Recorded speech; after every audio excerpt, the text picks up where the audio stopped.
ഈ കുറേ നൂറ്റാണ്ടുകൾക്ക് മുമ്പ് ഈ ബംഗാളിലെ ഉൾനാടൻ ഗ്രാമങ്ങളിലെ പാവപ്പെട്ട സ്ത്രീകൾ അവരുടെ ഈ കീറിപ്പറഞ്ഞ വസ്ത്രങ്ങളെല്ലാം അവര് നല്ല മനോഹരമായി കൈത്തുന്നലുകൾ കൊണ്ട് അത് നല്ല പാർട്ടി വെയറുകളാക്കി മാറ്റുമായിരുന്നു. അങ്ങനെയാണ് കാന്ത സ്റ്റിച്ചിന്റെ ഉത്ഭവം. ഈ കാന്ത എന്ന വാക്ക് തന്നെ സാംസ്ക്രിറ്റ് വേർഡായ കോന്ത എന്ന ഇതിൽ നിന്നാണ് വന്നിരിക്കുന്നത്. പക്ഷെ ഇന്നത്തെ ഇതില് ഈ കാന്ത വർക്ക് വളരെയധികം ഫേമസ് ആണ്. കാരണം ഇന്നത്തെ വസ്ത്ര വിപണിയില് കാന്ത ഈ പ്യുവർ സിൽക്കിലൊക്കെ വരുന്ന കാന്ത വർക്കുള്ള സാരീസിനൊക്കെ ഭയങ്കര എക്സ്പെൻസീവ് ആണ്. നമ്മുടെ കയ്യിലും ഉണ്ട് അതുപോലെ ഒരൊറ്റ പീസ്.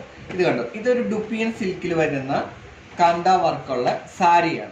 ഇത് ഫുള്ള് കാന്ത വർക്കാണ്. ഇത് കണ്ടോ, ഈ കാന്ത വർക്കിന്റെ പ്രത്യേകത എന്താണെന്ന് വെച്ചാൽ ഇതിപ്പോ ഫ്ലവർ പാറ്റേൺസ് ആണ് അവർ വീവ് ചെയ്തിരിക്കുന്നത്. ഇതുപോലെ തന്നെ ബേർഡ്സ്, ആനിമൽസ്, പിന്നെ അന്നത്തെ കാലത്തെ സോഷ്യൽ അവയർനെസ് ഉള്ള സംഭവങ്ങളൊക്കെ ആയിരുന്നു അവര് ഈ കാന്ത സ്റ്റിച്ച് ചെയ്തുകൊണ്ടിരുന്നത്. ഇത് കൈത്തുന്നലാണ് ശരിക്കും വന്നുകൊണ്ടിരിക്കുന്നത്. ഇത് കണ്ടോ, ഇതാണ് ഈ കാന്ത വർക്ക് എന്ന് പറയുന്നത്.